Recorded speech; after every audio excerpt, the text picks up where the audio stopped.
Hello, friends, and welcome back to Malicious Compliance Stories. Let's kick off this with an absolute classic, a late-night convenience store showdown featuring an entitled Karen who thinks working for the company 20 years ago somehow grants her unlimited employee privileges.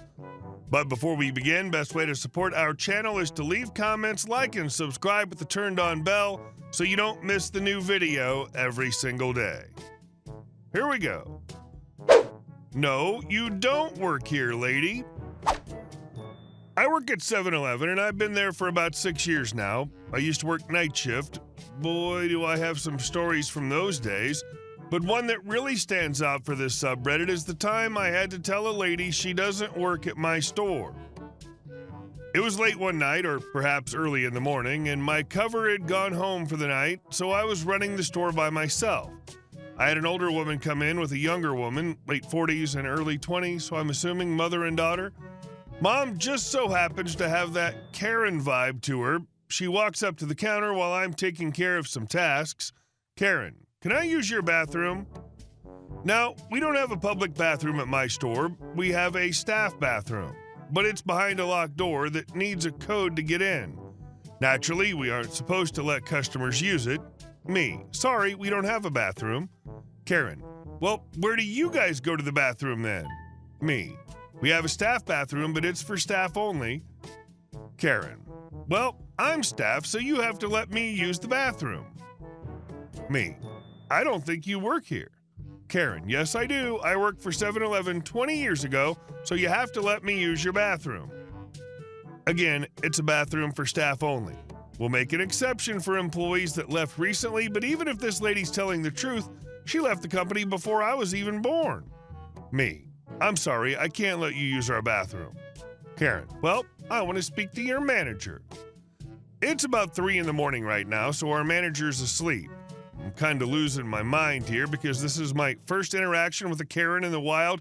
I'm still relatively new to the company too, so I can't think of any other option right now. Me, okay, I'll give her a call.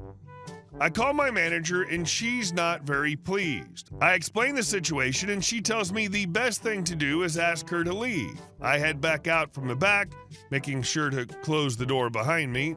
No promised land for her. When I get back to the counter, she has that impatient Karen trademark look about her. Me, I called my manager and she says you can't use our bathroom. Karen, yeah, right. Passive-aggressive eye roll. Me, my manager also said you have to leave. Karen, whatever. If I pee myself, it's all your fault. Thankfully, she didn't raise a huge stink about it, but wow. I can't think of another time I've had to tell a customer that they don't work at my store. Usually, if they do, they know the code already and can just walk into the back and talk to the boss. So that's my horror story from the days of endless night shift. I hope you enjoy reading it a lot more than I enjoyed living it. Even if she did work there 20 years ago, 100% convinced she never did, otherwise she wouldn't have had the Karen attitude toward you. That doesn't mean she can continue to have employee benefits after leaving the company. And our second story. Sure, we'll deliver to the floor. For the better half of a year, I worked in a beverage distribution company and helped deliver the product. It was about a 3-to-1 beer, cider, seltzers, etc. to soft drink ratio on normal days. This particular day, however, was to a local liquor store and almost exclusively beer. The town I lived in at the time was very touristy and seasonally busy, a prime summer lake cabin type deal. The town would at least triple in population during the summer, and as such, the demand for beer always skyrocketed after Memorial Day. This liquor store we were delivering to had summer volume second to only one other in the state for the franchise, only losing out to a store in a town 5 times the size. As you can imagine, we had a huge haul the week of the 4th of July. We would typically bring about 2,000 cases Monday, Wednesday, and Fridays in the weeks leading up to the 4th. The Independence Day crowd was definitely forecasted to be thirsty, so the order that Wednesday was for a whopping 3,500 cases.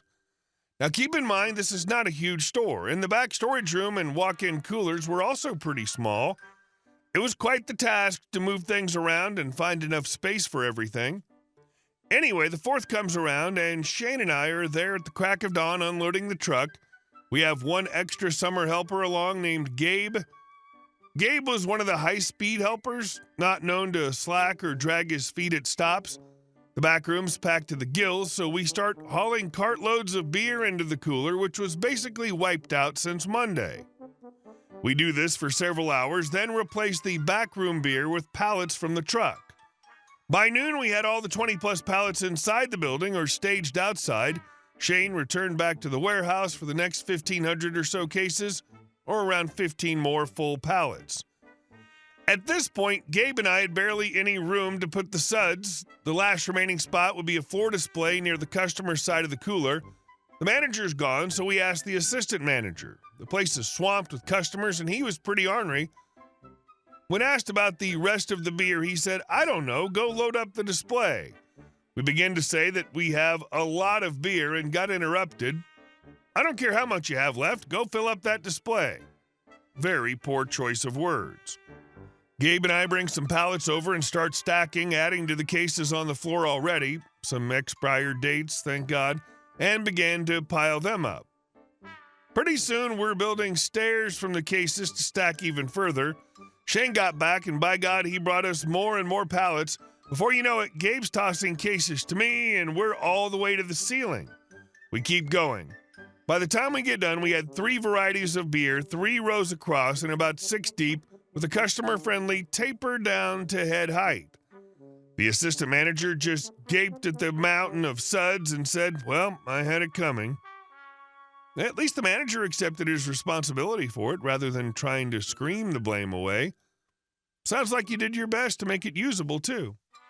At least until some lazy folks grabbed the stairs starting from the bottom. And our last story. My landlord has been stealing my oil for almost 2 years. I live in Massachusetts, renting an in-law style apartment that's technically connected to my landlord's main house, but only by a breezeway.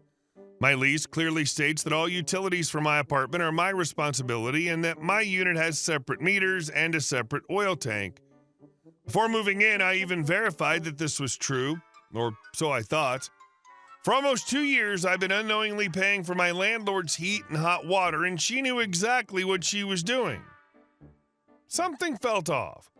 The oil tanks are in my landlord's basement, and I don't have access to them.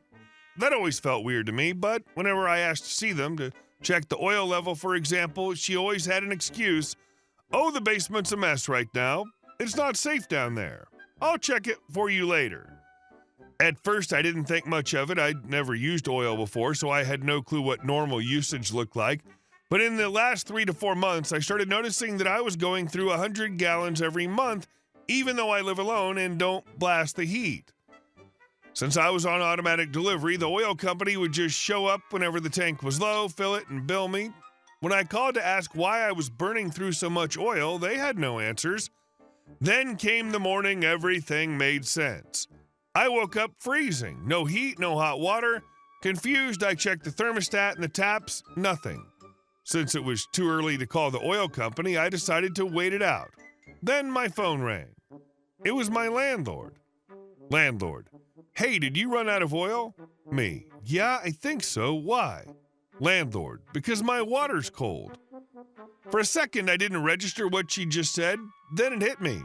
Her water was cold because my oil tank was empty. That meant my oil was heating her house. I immediately called the oil company. The tech came out, primed my tank, and refilled it. While he worked, I casually asked me, "Hey, is it normal that my landlord's hot water goes out when my tank runs out?" Tech, pausing, looking confused. "What do you mean?" Me: "She said her water went cold when I ran out of oil, but we have separate tanks." The tech shook his head. Tech: "Nope, that's not how it should work. If you have separate tanks, your oil should have nothing to do with her water." That's when it was 100% confirmed. I'd been paying for her heat and hot water for almost 2 years. I walked straight to her door, knocked, and waited. She answered with an annoyed expression like I was inconveniencing her. Me: "Hey, I just talked to the oil tech. He confirmed that if we had separate tanks, my oil running out wouldn't affect you. So why's your hot water linked to my oil?" Her expression immediately changed. Landlord crossing her arms. Well, I guess that's just how the house was built. Me. So you knew. Landlord shrugging. It's not a big deal. Me. Not a big deal. I've been paying for your heat and hot water for 2 years. Landlord. Look, I don't know what you want me to do about it. And then she slammed the door in my face. At that moment, I knew exactly what I was going to do. I contacted a tenant rights lawyer that same week. When I explained the situation, he nearly laughed in disbelief. Lawyer, she literally put in writing that you have separate utilities and then stole from you anyway? This is an easy case. We went through my lease agreement, oil bills, and even got a written statement from the oil tech explaining how there was no separate tank. Then we sued her. In court, her defense was hilarious. Landlord, I didn't know the tanks were connected. My lawyer, so when your hot water went out the moment my client ran out of oil, you didn't think that was suspicious? Landlord, well, the judge was not impressed. The court ruled in my favor. My landlord was ordered to pay me back every cent I'd spent on oil over the past 2 years, reduce my rent to compensate for her shady behavior, install an actual separate tank if she wanted me to continue paying for my own oil. Oh, and since this was a lease violation, I was also given the right to break my lease with 0 penalties. I moved out immediately and found a much better place. My landlord, on the other hand, she now had to deal with installing an expensive new tank, paying thousands in reimbursements, and best of all, she had a tenant lawsuit on her record. I hope it was worth trying to steal oil from me, because in the end, it cost her way more than she ever saved. Imagine knowingly stealing utilities for 2 whole years and then trying to gaslight the tenant with, "That's just how the house was built." Ma'am, you wrote the lease that the utilities were separate. Your scam was DOA. Hey guys, thank you all for watching the video. I'll see you in the next one.